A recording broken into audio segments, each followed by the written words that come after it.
जय हिंद। ये ancient history का पार्ट 2 है। इससे पहले हमने पार्ट 1 को लेकर के चला आया है, ठीक है। तो समय रहते मेहनत कर लीजिए, वरना जानते ही हैं कि पापा कहने के बजाय उनके बच्चे मामा ना कहने लग जाए। तो बाकी तो समझदार आप हैं ही।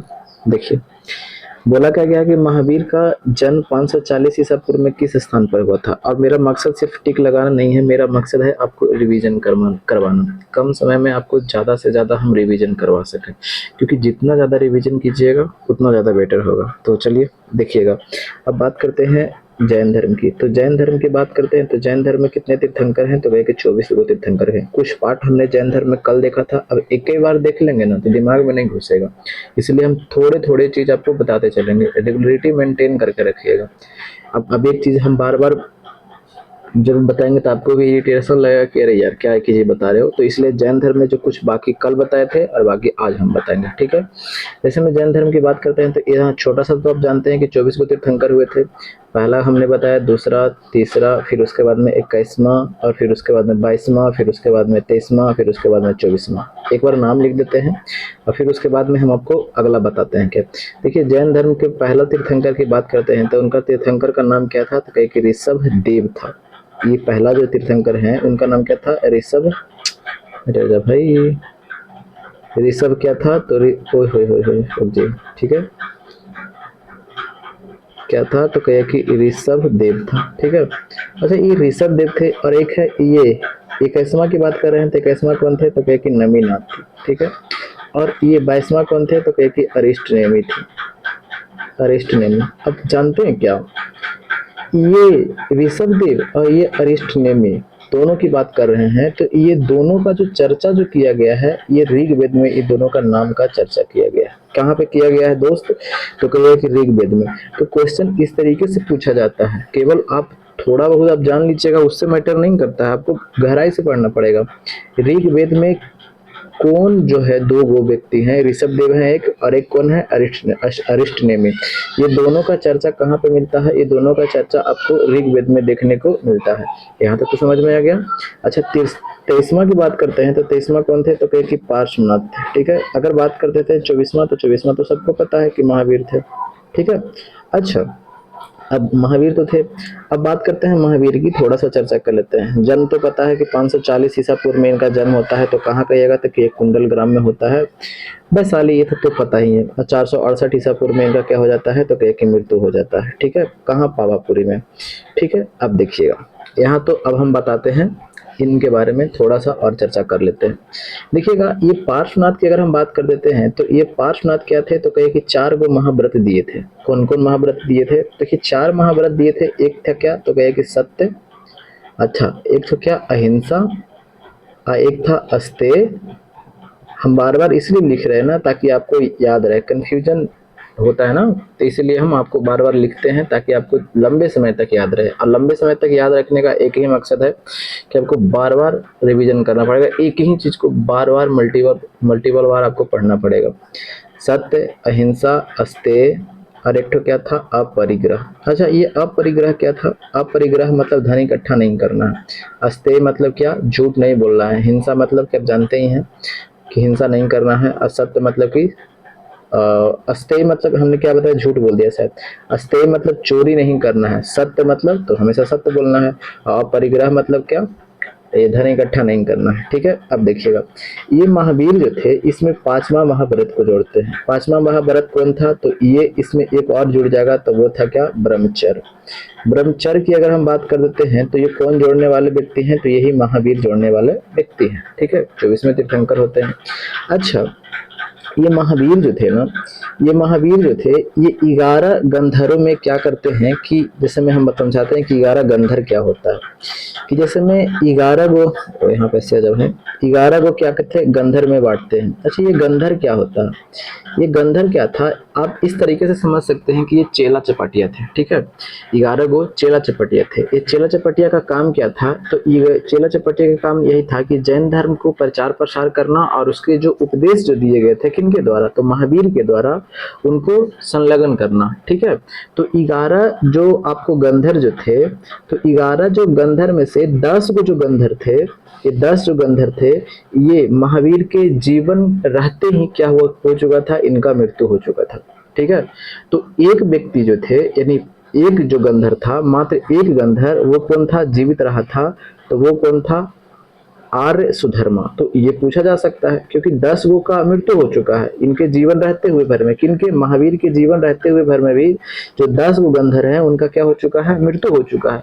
बट एक जो गंधर है, कौन, वो आर्य सुधर्मा, वो क्या है, जीवित रहते हैं और फिर इसी के बाद वो आगे सुचारू रूप से चलाते हैं, किनके बाद में, महावीर के फिर मृत्यु के बाद में ये आर्य सुधर्मा चलाते हैं। तो काफी ज्यादा इंपॉर्टेंट क्वेश्चन बन जाता है यहाँ पे, ठीक है। तो अब देखिएगा, यहाँ तक तो कोई दिक्कत नहीं है, तो नहीं है, दिक्कत नहीं है, ठीक है। अब देखिएगा, महावीर की अगर हम बात कर देते हैं तो इनका की अगर बात कर देते हैं तो इनका प्रथम भिक्षुनी की बात कर देते हैं, ठीक है। प्रथम भिक्षुनी कौन थी? अच्छा, भिक्षुनी समझते हैं ना, जो इनके मतलब कि क्या, चेली, एक तरह से आप चेली समझ लीजिए, ठीक है। तो इनका प्रथम भिक्षुनी कौन थी? तो ये थी चंपा। ये प्रथम भिक्षुनी कौन थी? चंपा थी। दधिवाहन की पुत्री थी, यहाँ पे लिख देते हैं दधिवाहन की पुत्री थी ये, ठीक है। दधिवाहन की ये क्या थी? पुत्री थी। अच्छा, ये भिक्षुनी का प्रमुख कौन था? ये जो अब जो बनाया गया था, तो जो भिक्षुनी जहां इकट्ठा होते थे तो उसका कोई ना कोई तो प्रमुख होगा ना, जो संघ जो बनाया होगा, तो उसका प्रमुख थे कौन? तो उसका प्रमुख था, उसका नाम क्या था? तो कहे कि चंदना। उसका नाम क्या था? तो चंदना। तो इस तरीके से क्वेश्चन आपको देखिएगा। अब नॉर्मल क्वेश्चन तो आपको हर कोई बना लेते हैं, बट इस तरह के जो क्वेश्चन है ना, आप नहीं बनाइएगा ना, तब आपको एक नंबर खत्म हो जाएगा। और ये सब क्वेश्चन ना बहुत कम ही दिखाई पड़ते हैं, और जब दिखाई पड़ेंगे तब यही क्वेश्चन आपको सिलेक्शन दिलाएंगे, क्योंकि नॉर्मल क्वेश्चन जो बार बार दिखाई पड़ रहा है वो तो सब कोई बनाएगा ना, और ये सब क्वेश्चन हालाली दिखाई नहीं पड़ता है, ठीक है। इसका जो प्रमुख था तो कौन थी? वो चंदना थी, ठीक है। यानी जैन भिक्षुनी का प्रमुख कौन थी? वो चंदना थी।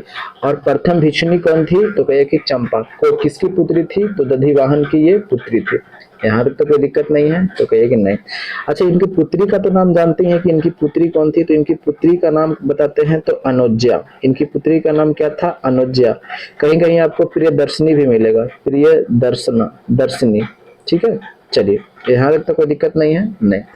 अब क्या था ना कि 300 ईसा पूर्व की बात करते हैं। कब की बात है? तो 300 ईसा पूर्व की बात कर रहे हैं। तो 300 ईसा पूर्व में क्या था कि अकाल पड़ा, 12 वर्ष तक अकाल पड़ा।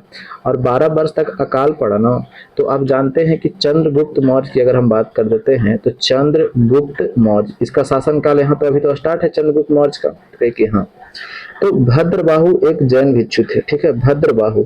अब ये भद्रबाहु के नेतृत्व में क्या होते हैं कि ये चंद्रगुप्त मौर्य श्रवण बेलगोला चले जाते हैं, श्रवण बेलगोला। अब ये श्रवण बेलगोला में क्या होता है? तो श्रवण बेलगोला में इनको भूखे प्यासे प्राण को त्याग दिवा दिया जाता है, ठीक है। और ये भद्रबाहु जब दक्षिण भारत से उत्तर भारत में आते हैं, तो जो उत्तर भारत में कुछ भिक्षु रह गए थे, अब ये इनके भद्रबाहु में और उत्तर भारत में जो रह चुके हैं, इनमें क्या हो जाता है? विवाद हो जाता है। और विवाद होने के क्रम में ही क्या होता है कि ये जो जैन धर्म जो है, ये 2 भाग में टूट जाता है। 2 भाग में क्या होता है? टूट जाता है। तो 2 भाग में कौन कौन था? एक है भद्रबाहु के नेतृत्व में, और एक है क्या? स्थूलभद्र के नेतृत्व में, ठीक है, स्थूलभद्र के नेतृत्व में।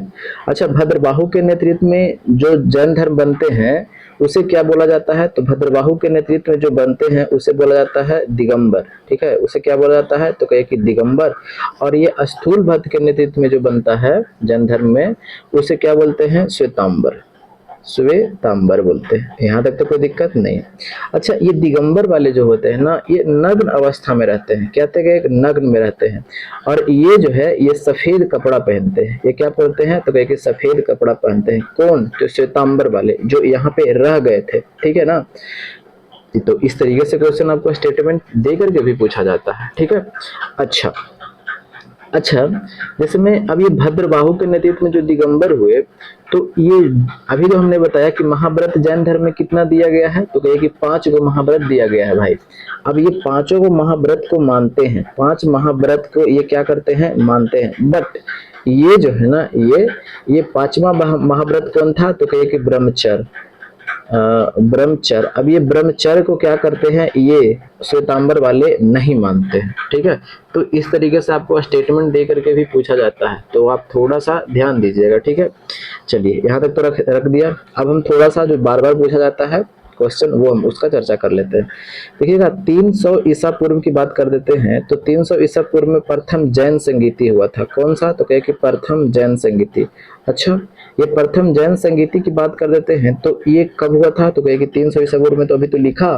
अच्छा, अध्यक्षता कौन किया था, तो अध्यक्षता की अगर हम बात कर देते हैं, तो अध्यक्षता कौन करेंगे, तो अध्यक्षता किए थे स्थूलभद्र। कौन भैया, तो कहे कि स्थूलभद्र, ठीक है।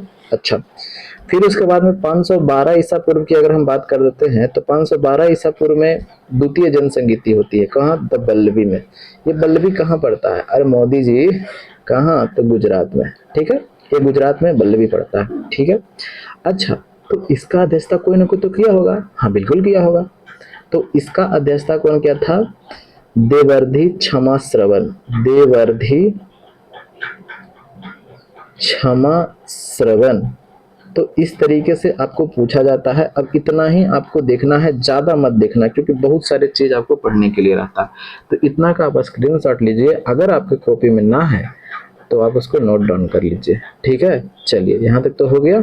अब देखिएगा, अब हमें क्वेश्चन पर चलते हैं। क्वेश्चन हमें जो बोला गया था, क्या क्वेश्चन बोला गया था कि महावीर का जन्म 540 ईसा पूर्व में किस स्थान पर हुआ था। तो क्वेश्चन हमने कल भी बताया था, बट अभी भी बता देते हैं। देखिएगा, महावीर का जन्म 540 ईसा पूर्व में होता है, ठीक है। अच्छा, इनका मृत्यु कब होता है, तो कहे कि 468 ईसा पूर्व में इनका मृत्यु हो जाता है। जन्म कहाँ होता है, तो कहे कि कुंडल ग्राम में होता है। अगर ऑप्शन में कुंडल ग्राम ना हो तब कहाँ पे रहेगा, ये वैशाली जिला में पड़ता है, ठीक है। ये वैशाली जिला में। मृत्यु 468 ईसा पूर्व में होता है, कहाँ में, तो कहे कि पावापुरी में होता है, ठीक है। पावापुरी में होता है। अच्छा, इनका ज्ञान की प्राप्ति कहाँ होता है, तो रिजुपालिका नदी के तट पर। रिजुपालिका नदी के तट पर होता है, ठीक है। रिजुपालिका नदी के तट पर जिरिम्बिक ग्राम में, जिरिम्बिक ग्राम में होता है। जिरिम्बिक ग्राम में क्या होता है, इनका ज्ञान की प्राप्ति होता है, ठीक है। इनके पिता की नाम बात कर देते हैं, तो पिता का नाम क्या था, तो कहे कि सिद्धार्थ था। और ये कौन से कुल से थे, तो ये ज्ञात्रिक कुल से थे। ये कौन से कुल से थे, तो ये ज्ञात्रिक कुल से थे। और माता क्या थी, इनकी माता का नाम था त्रिशला। ये सब क्वेश्चन हाईलाइट होता है, बार बार पूछा जाता है, तो इसलिए बार बार हमने बोल दिया। इनके माता का नाम क्या था, तो कहे कि माता का नाम त्रिशला था। यहाँ पे तो कोई दिक्कत नहीं है, तो नहीं। इनका दामाद कौन था, तो दामाद की बात कर देते हैं, तो जमाली इनका दामाद था, ठीक है। ये प्रथम विद्रोही भी यही हुआ था, और प्रथम ये उपासक जो थे जैन धर्म के, यही थे, ठीक है। चलिए, तो इसका आंसर तो कौन सा मिल गया आपका, तो देखिएगा कुंडल ग्राम यहाँ पे नहीं दिया गया है, तो आंसर कौन सा लेकर के चलेंगे, तो ऑप्शन नंबर 1 वैशाली, ठीक है। चलिए आगे देखते हैं अगले पर। क्या बोला गया है कि सांची के स्तूप का निर्माण किसके द्वारा करवाया गया था। तो देखिएगा, सांची के स्तूप के निर्माण की अगर हम बात कर देते हैं, तो ये मौर्य साम्राज्य के जो शासक था, कौन, अशोक। ये मौर्य साम्राज्य आप जानते हैं ना, मौर्य साम्राज्य। ये मौर्य साम्राज्य के शासक, जैसे मौर्य साम्राज्य का संस्थापक कौन था, तो कहे कि चंद्रगुप्त मौर्य। और चंद्रगुप्त मौर्य का बेटा कौन था, तो कहिएगा कि बिंदुसार। ये बिंदुसार। अब बिंदुसार का बेटा कौन था, तो ये कहिएगा कि ये अशोक था, ठीक है। अब यही अशोक ने क्या किया था, कि सांची के स्तूप का क्या क्या करवाया था, निर्माण करवाया था, ठीक है। चलिए आगे देखते हैं। ये बहुत अच्छा क्वेश्चन है, ये वाला 10वां क्वेश्चन देखिएगा कि कबीर किसके शिष्य थे। अब देखिएगा, कबीर किसके शिष्य थे की बात पूछा जा रहा है ना, तो थोड़ा सा यहाँ पे हम चर्चा कर लेते हैं, देखिएगा, ताकि आपको कोई कंफ्यूजन ना रहे। और एक क्वेश्चन से आपको बहुत सारे क्वेश्चन मिले। हम एक क्वेश्चन को टिक लगा कर चले जाएंगे तो आपको भी लगेगा अरे वाह, इतना फलानवा क्वेश्चन बनाए, 100 क्वेश्चन बनाए, लेकिन थोड़ा सा घुमा देना, लहरिया कट जब इसे मारता है ना, तब फिसल जाता है, तो उसी अनुसार हो जाइएगा। देखिएगा, कबीर की अगर बात कर देते हैं, तो रामानुजाचार्य के नाम आप जानते हैं कि नहीं जानते हैं। रामानुजाचार्य। ये रामानुजाचार्य की बात कर देते हैं, तो ये दक्षिण भारत में, अच्छा ये दक्षिण भारत की बात कर देते हैं, तो ये दक्षिण भारत में विष्णु के अवतार माने जाते हैं। क्या माने जाते हैं, तो कहे कि विष्णु के अवतार माने जाते हैं। यानी अब जब विष्णु के अवतार माने जाते हैं, तो किसके ये उपासक हुए, विष्णु के ये उपासक हुए, भगवान विष्णु के ये उपासक हुए। कौन, तो ये रामानुजाचार्य। तो ये किसके प्रवर्तक थे, तो विशिष्टाद्वैतवाद की, विशिष्टाद्वैतवाद। पूछेगा कि इनका मत क्या था, इसको प्रवर्तक बोल दीजिए या मत बोल दीजिए। तो ये प्रवर्तक बोल दीजिए या मत बोल दीजिए। रामानुजाचार्य का मत क्या था, तो विशिष्टाद्वैतवाद था। ठीक है, इन्होंने क्या कहा कि देखियो मोक्ष की प्राप्ति, मोक्ष का अर्थ समझते हैं क्या, कि जन्म मरण से छुट्टी की बात किया जाता है। जैसे में होता है ना कि फलानवा जगह कोई आदमी मरता है तो फिर उसके बाद फलानवा चीज में जन्म होता है, तो ये मोक्ष यही होता है ना कि जन्म मरण से छुट्टी, यानी एक बार मृत्यु जब इंसान के रूप में हो गया है, इंसान से हो गया है, तो उसको फिर दोबारा पृथ्वी पर जन्म नहीं लेना है, यही होता है मोक्ष। ठीक है, अब इन्होंने क्या किया कि कहा कि मोक्ष की प्राप्ति के लिए ज्ञान पर बल दिया। इन्होंने मोक्ष की प्राप्ति के लिए ज्ञान पर बल देता है। ठीक है, अच्छा अब देखिएगा इसकी बात कर लेते हैं। अब रामानुजाचार्य की हम बात कर लेते हैं।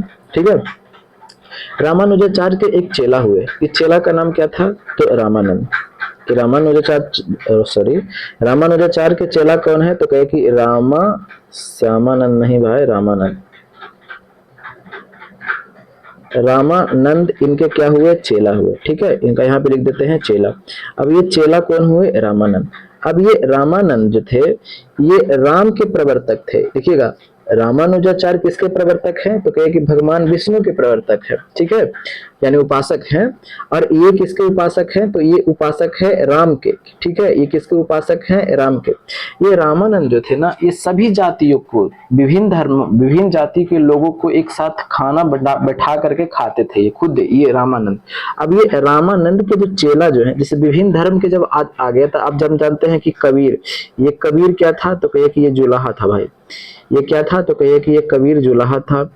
आप उसके बाद में रविदास की बात कर देते हैं, तो रविदास, ये रविदास भी क्या था, जो चमार था, ये चमार। इस और ऐसे ऐसे करके कितने थे, 12 गो इनके चेला चपटिया हुए। रामानंद के कितने चेला चपटिया हुए, देखिएगा रामानंद के चेला कबीर हो गए, रविदास हो गए, ठीक है, फिर कसाई हो गया। इस तरीके से आपको, जिसको सगाई बोला जाता है, ठीक है, सगाई। हमें 12 को याद नहीं करना है, बस जो प्रमुख पूछे जाते हैं वही हमें याद करना है। तो अब यहाँ से तो समझ में आ गया। देखिएगा कबीर के गुरु कौन, तो रामानंद। रामानंद के गुरु कौन, तो कहिए कि रामानुजाचार्य। समझ में आ गया। इसके प्रवर्तक को, इसके मत क्या थे, रामानुजाचार्य के विशिष्टाद्वैतवाद। रामानंद की अगर हम बात कर देते हैं, तो रामानंद के चेला कौन हो गए, तो आपको कबीर हो गए। ठीक है, रामानंद के चेला आपको कौन हो गए, तो कबीर हो गए। ठीक है, कोई दिक्कत तो नहीं है, तो नहीं कोई दिक्कत नहीं है। कबीर के बारे में थोड़ा सा अब चर्चा कर लेते हैं। अब हम जिससे कबीर के बारे में पूछा गया है, तो कबीर के बारे में थोड़ा सा चर्चा कर लेते हैं। देखिएगा कबीर की बात कर लेते हैं, तो ये कबीर को संतों का संत कहा जाता है। तो पूछा जाए कि संतों का संत किसे कहा जाता है, संतों का संत किसे कहा जाता है, तो ये कबीर को कहा जाता है। यहाँ तक तो कोई दिक्कत नहीं है, तो नहीं, संतों का संत किसे कहा जाता है, तो कबीर को कहा जाता है। इनके द्वारा कुछ लिखा गया प्रमुख कृतियां हैं, उस कृतियां को पूछा जाता है। वो जैसे में सखी इन्हीं के द्वारा लिखा गया है, सबद इन्हीं के द्वारा लिखा गया है, रेखताल इन्हीं के द्वारा लिखा गया है, होली इन्हीं के द्वारा लिखा गया है, वसंत इन्हीं के द्वारा लिखा गया है। तो ये सब जो प्रमुख कृतियां जो है, ये पूछा जाता है कि सखी, सबद और एक ठो और लिख लीजिए सखियां, ये सब किनके द्वारा लिखा गया है, सखी, सबद, सखिया, रेखताल, होली, बसंत, ये सब किनके द्वारा लिखा गया है, तो ये सब आपको कबीर के द्वारा लिखा गया है। समझ में आ गया, कोई दिक्कत तो नहीं है। तो अब चलते हैं ऑप्शन पर। अब डायरेक्ट हम ऑप्शन मार देते ना, तो अभी तो आपको लगता, लेकिन थोड़ा दिन के बाद आप स्लिप कर जाता दिमाग से, जल्दी स्लिप कर जाता, बहुत जल्दी भूल जाते। अब इस तरीके से जब हमने आपको कहानियां बता दिया ना, तो जल्दी स्लिप नहीं करेगा, कुछ आपको दिमाग में रहेगा, ठीक है ना, और फिर आपको को रिलेट कर करके आपको याद रहेगा, क्योंकि दिमाग रटने के लिए नहीं बना है भाई, ठीक है ना। कितना रटिएगा, थोड़ा सा एग्जाम में टर्न करेगा, आप भी घूम जाइएगा वो जगह, तो लट जाइएगा। चलिए अब देखते हैं कबीर किनके शिष्य थे। तो अब बता दीजिए किनके शिष्य थे, अब तो हमें बताने की जरूरत नहीं है। तो कबीर किनके शिष्य हो जाएंगे, कबीर किनके शिष्य थे, यानी किसके चेला थे। तो क्या शंकराचार्य के थे, नहीं। शंकराचार्य के बारे में थोड़ा सा हम चर्चा कर लेते हैं। तो शंकराचार्य की अगर हम बात कर लेते हैं, तो ये शंकराचार्य जो थे, ये अद्वैतवाद, अद्वैतवाद। ये अद्वैतवाद इनका क्या था, शंकराचार्य का मत था। ठीक है, अब ये शंकराचार्य जो थे ना, ये शैव धर्म और एक ठो कौन, बौद्ध धर्म, शैव धर्म और बौद्ध धर्म से काफी ज्यादा प्रभावित थे। और बौद्ध धर्म में भी दो वो है, एक ठो है हीनयान और एक है महायान। तो महायान से ज्यादा ये प्रभावित थे, इसीलिए इसीलिए इन्हें क्या बोला जाता है, तो प्रछंद बौद्ध बोला जाता है, प्रछंद बौद्ध बोला जाता है। ठीक है, तो याद रहेगा ना, तो प्रछंद बौद्ध किसे कहा जाता है, तो कहिए कि ये आपको शंकराचार्य को बोला जाता है। ठीक है, आप देखिएगा रामानुजाचार्य के का मत क्या था, विशिष्टाद्वैतवाद। देखिएगा यहीं पे हमने लिखा है रामानुजाचार्य का विशिष्टाद्वैतवाद, तो यहाँ पे लिख देते हैं विशिष्टाद्वैतवाद। ठीक है, अब इनका शंकराचार्य का क्या हो गया, अद्वैतवाद। अब ये गुरु नानक, तो गुरु नानक का क्या होता है, क्या होता है, क्या मतलब कि गुरु नानक के कौन धर्म के संस्थापक है, तो कहेंगे सिख धर्म के संस्थापक है। ठीक है, चलिए अब इसका आंसर कौन सा हो जाएगा, तो रामानंद, यानी किसके चेला है, ये रामानंद के चेला है। कौन, कबीर। समझ में आ गया। तो देखिएगा इस तरीके से आपको पढ़ना है, तबे जाके कुछ होगा, वरना पढ़ने के लिए भतेरे पढ़ रहे हैं, दिल्ली मुंबई ढाका पंजाब हरियाणा सगरे पढ़ रहे हैं, कुछ तो अंडमान निकोबार में पढ़ रहे हैं। ठीक है, चलिए अब देखिएगा पुरी में स्थित, पुरी कहाँ पड़ता है, उड़ीसा में पड़ता है, विश्व प्रसिद्ध जगन्नाथ मंदिर। अब देखिएगा क्वेश्चन हम यहाँ पे ये डाल रहे हैं कि विश्व प्रसिद्ध जो जगन्नाथ मंदिर है, ये जगन्नाथ मंदिर में कौन भगवान को समर्पित है, तो ये श्री कृष्ण भगवान को समर्पित है। ठीक है, तो क्वेश्चन कभी भी इस तरीके से भी घुमा सकता है कि जगन्नाथ मंदिर कौन भगवान के लिए जाने जाते हैं, तो श्री कृष्ण भगवान के लिए जाने जाते हैं। उसका निर्माण किसने करवाया था, तो इसका निर्माण सीधा सीधा हम बता देते हैं, क्योंकि सिर्फ यही पूछा जाता है इसमें और बाकी कुछ नहीं पूछा जाता है। तो अनंत बर्मन चोंगडांग। ठीक है, चोंगडांग, अनंत बर्मन चोंगडांग ने क्या किया था, ये पुरी में स्थित जो जगन्नाथ मंदिर है उसका निर्माण करवाया था। ठीक है, तो इसका आंसर कौन सा हो जाएगा, ऑप्शन नंबर 2 हो जाएगा। ठीक है, चलिए आगे देखते हैं अगले पर। अगला क्वेश्चन क्या बोला है कि डायनासोर ठीक है, यानी विलुप्त कब हुआ था, ये पूछा जा रहा है। तो देखिएगा डायनासोर की विलुप्ति की अगर बात कर देते हैं, तो देखिएगा जुरासिक युग और एक है क्रिटेशियस युग। ये आपको दोनों को ध्यान रखना है, जब भी डायनासोर आएगा तो ये दोनों को धर लेना है, जुरासिक युग और क्रिटेशियस युग, यही पूछता है और ज्यादा कुछ नहीं पूछता है।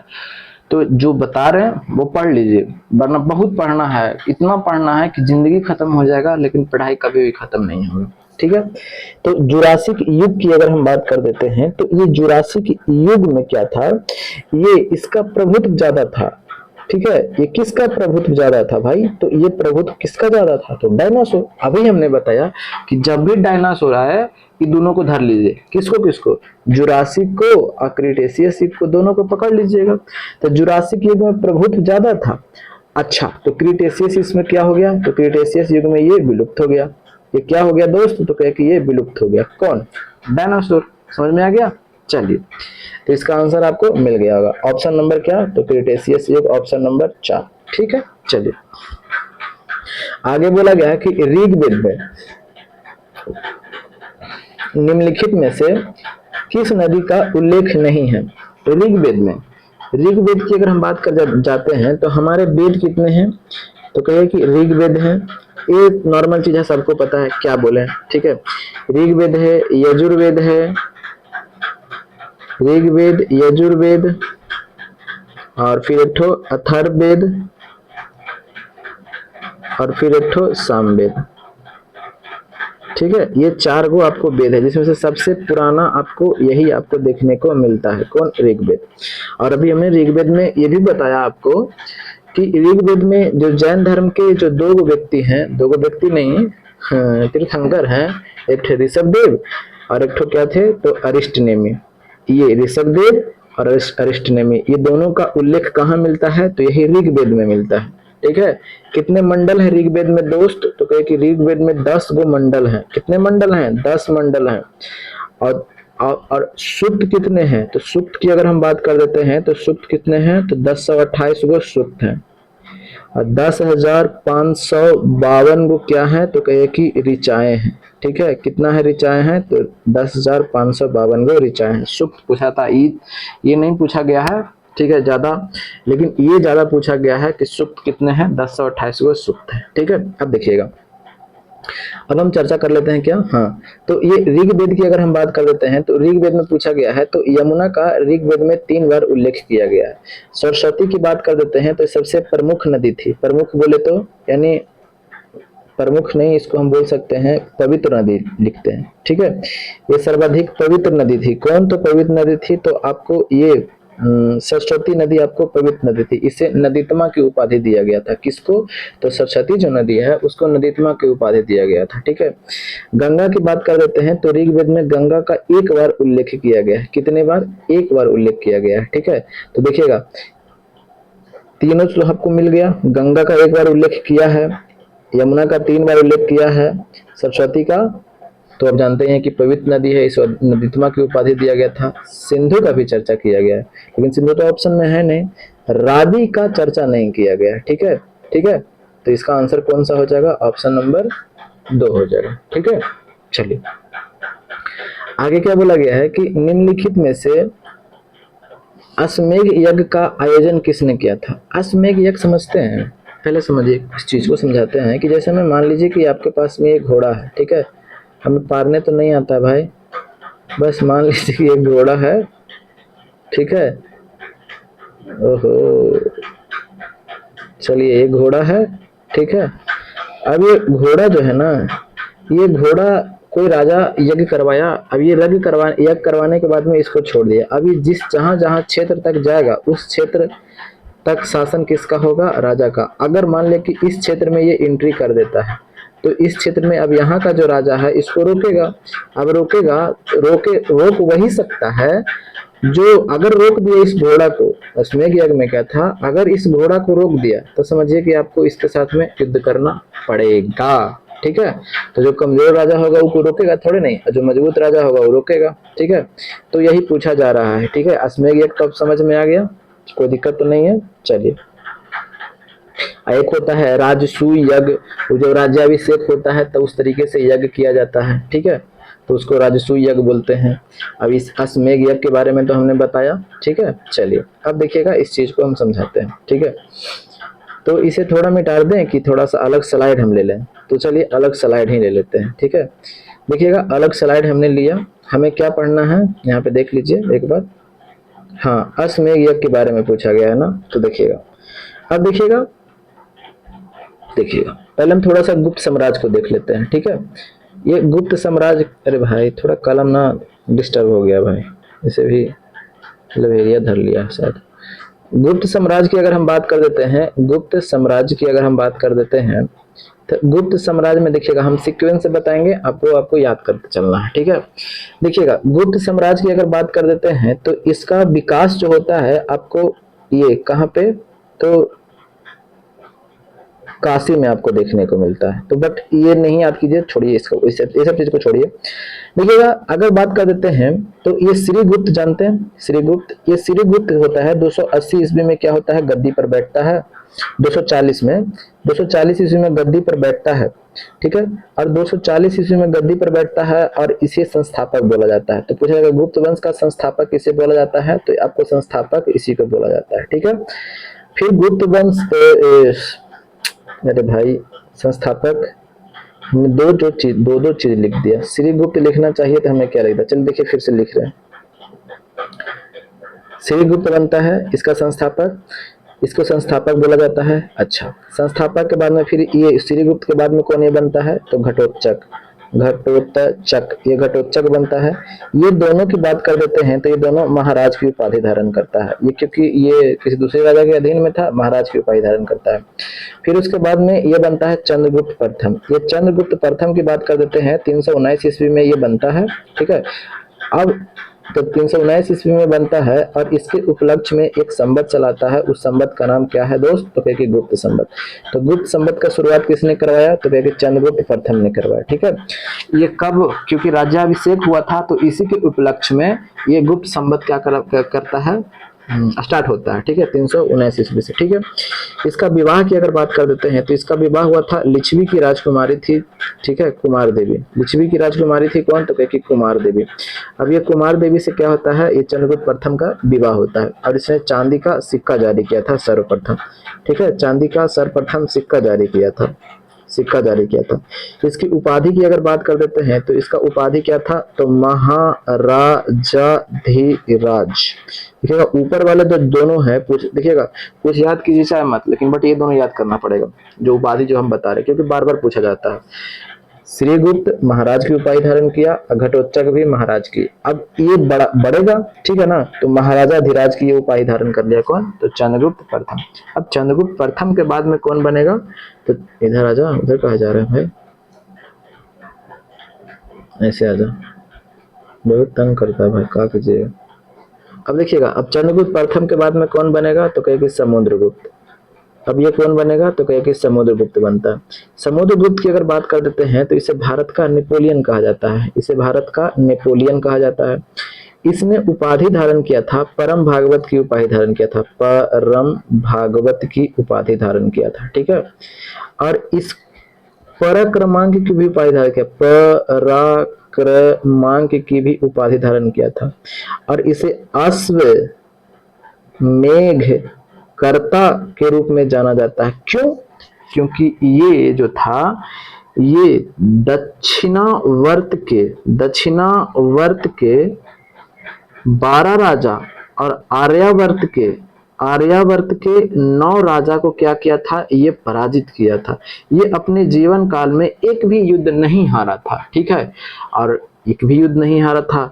और इसने क्या किया था, अश्वमेध यज्ञ करवाया था। तो अब समझ में आ गया, ठीक है, कि अश्वमेध यज्ञ वही करवा रहा है जो मजबूत शासक होगा। क्योंकि अगर जो कमजोर शासक होगा, अपना घोड़ा छोड़ा और किसी दूसरे क्षेत्र में गया और बगल में कौन रहेगा, मजबूत शासक रहेगा, वो तो धर लेगा। अब मजबूत राजा अगर अश्वमेध यज्ञ करवा रहा है तो क्या कमजोर घोड़ा उसको पकड़ पाएगा, कुछ ऑब्जेक्शन डालेगा, नहीं डालेगा। समझ में आ गया ना। तो इस तरीके से आपको कोरिलेट करना भी है, ठीक है। चलिए, तो इसका आंसर तो आपको समझ में आ गया, तो इसका आंसर आपको मिल गया। तो इसका आंसर कौन सा हो जाएगा, तो समुद्रगुप्त, ऑप्शन नंबर 3। अब देखिएगा, हेनसोंग की बात किया जा रहा है कि हेनसोंग ने भारत भ्रमण किया था। तो देखिएगा, हेनसोंग की अगर बात कर देते हैं तो हेनसोंग ने भारत भ्रमण किया था कब, तो कहे कि 629 ईस्वी में भारत, मतलब कि चला था, लगभग 12 वर्ष तक ये भारत में रहा, ठीक है। और फिर उसके बाद में किसके शासन काल में आया था, तो कहे कि हर्षवर्धन के शासन काल में आया था। किसके शासन काल में आया था दोस्त, तो कहे कि हर्षवर्धन के शासन काल में ये भारत आया था, ठीक है। तो इसका आंसर तो मिल गया, बट हम थोड़ा सा और बता देते हैं कि हर्षवर्धन को एक उपनाम क्या था, तो शिलादित्य। तो पूछा गया कि शिलादित्य के नाम से किसे जाना जाता है, तो कहे कि ये हर्षवर्धन को जाना जाता है, ठीक है।